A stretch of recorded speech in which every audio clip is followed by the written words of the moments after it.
HWA Deuce/Dick Rick. Shaun Ricker, who we now know as LA Knight, started his wrestling story in the Heartland Wrestling Association, working under names like Deuce and Dick Rick. No big arenas, no flashy presentation, just a young wrestler figuring himself out. The look was basic: simple trunks, short hair, no gimmick beyond raw attitude. This phase was pure reps, learning how to control a room, how to talk people into paying attention, and how to build a character from nothing. This was the origin code of LA Knight. Rough edges, but the core was already forming. NWA, Shaun Ricker. His first real spotlight came in the National Wrestling Alliance under his real name, Shaun Ricker, when he was paired with none other than Percy Pringle, formerly known as Paul Bearer. This pairing instantly raised his profile, as he now joined the Pringle Dynasty, an esteemed group that had some of the biggest names in wrestling history like The Undertaker, Kane, Mankind, Lex Luger, Rick Rude, and more.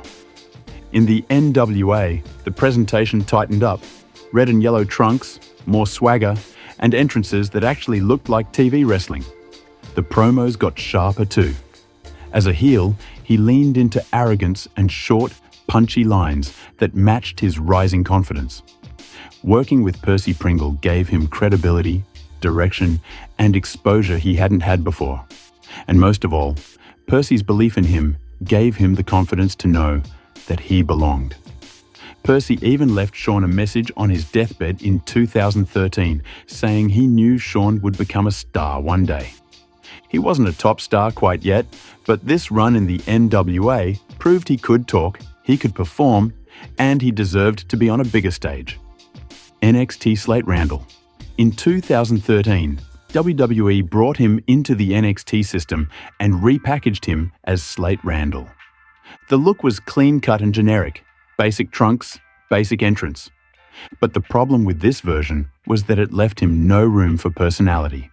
The character they gave him never fit. He played a heel, but WWE kept him heavily restricted. No big promos, no signature cadence, none of the charisma that defined his indie work. His matches were short and forgettable, and the company never gave this version a real direction. It seemed like they were just prepping him to be a generic jobber. This phase was still important though, because it failed hard, and that failure pushed him to reinvent himself into the version that finally broke through. TNA Eli Drake.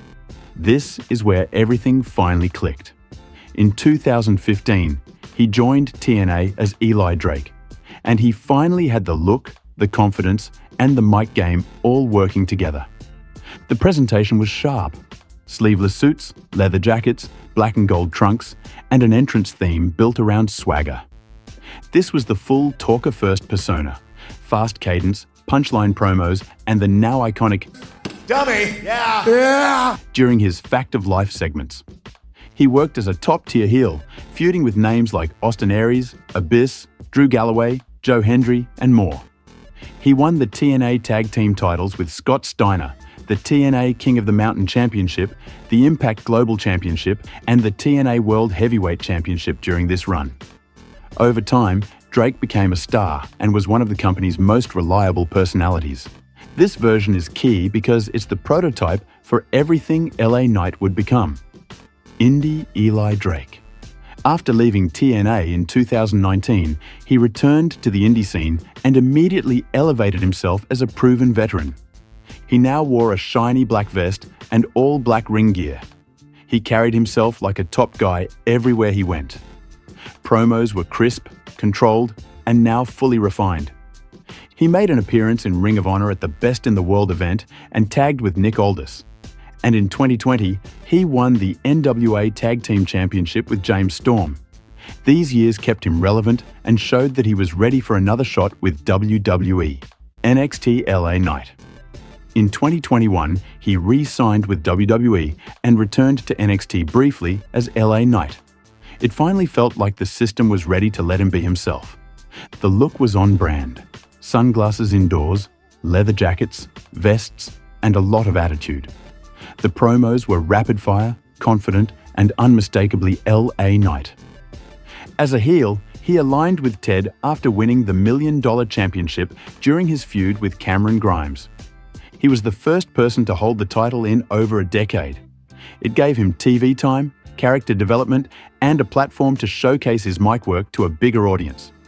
This run was the official birth of the WWE version of LA Knight, the version fans connected with instantly, WWE Max Dupri. Then came the most out-of-place chapter in his career. WWE called him up to the main roster and pivoted him into a fashion agent character leading the Maximum Male models. The presentation was the opposite of who he naturally is. Tight suits, slicked hair, corporate delivery, and no room for the swagger that made him stand out. The entrance theme was theatrical, the segments were comedic, and the character was heavily scripted. He barely wrestled. Instead of cutting sharp promos, he was stuck doing runway skits and backstage monologues that didn't play to his strengths. This version showed how badly WWE misread what made him valuable. Fans rejected the gimmick, and internally, the company eventually realized they were holding back someone who could be a legitimate star. The failure of Max Dupri created the opening for his biggest breakthrough, WWE LA Knight. When the Max Dupri act was finally dropped, everything shifted. He turned on the Maximum Male models on SmackDown in 2022 and finally reverted to his LA Knight persona. The look returned to what worked: tight jeans, sunglasses, vests, and a presence built around confidence. His promos became a highlight on every show. Fast cadence, sharp punchlines, and signature lines like, "Yeah!" This wasn't a heel or a face in the traditional sense. It was an anti-hero with charisma that couldn't be ignored. He got thrown into feuds with Ricochet, Bray Wyatt, and The Miz. In 2023, he even challenged Roman Reigns for the undisputed WWE Universal title at Crown Jewel. Every segment boosted his stock. Every promo made the crowd louder. WWE always seemed hesitant to push him, but the fan support never dwindled. And for years, he's maintained top-level pops and cheers from the fans. In 2024, he won the United States Championship against Logan Paul and successfully defended it for 119 days. In 2025, LA Knight's connection with the fans remains as strong as ever, as he takes part in the Last Time Is Now tournament, hoping to be the one who defeats John Cena in his final match. This is the peak version of LA Knight, the fully developed persona, the fan favorite, the guy who took a 20-year grind and turned it into one of the most organic rises in modern WWE. And this version still feels like it's climbing. That's every version of LA Knight.